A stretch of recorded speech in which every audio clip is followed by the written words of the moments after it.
Hello and welcome back to our video. In this problem, we're given the graph of c over h, and we're asked which of the following equations represents the relationship between h and c.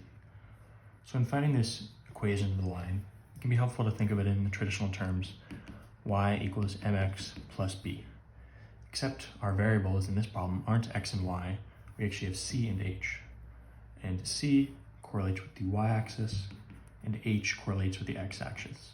So we actually have c is equal to mh plus b, right? Where you've exchanged c for y and h for x.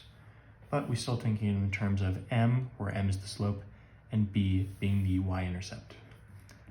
And right off the bat, we can actually just find b if we look over where the line crosses with the c-intercept. I guess it's not the y-intercept in this case.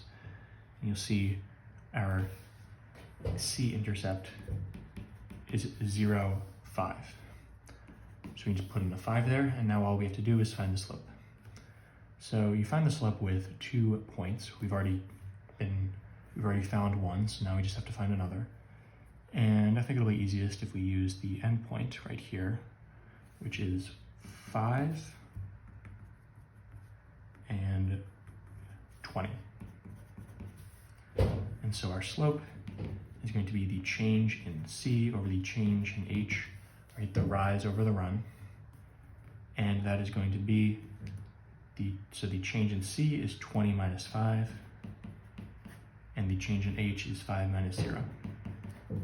Just remember, if you're starting with this term and subtracting this term for one variable, you have to start with this term and subtract the other for the other in the same way for the other variable.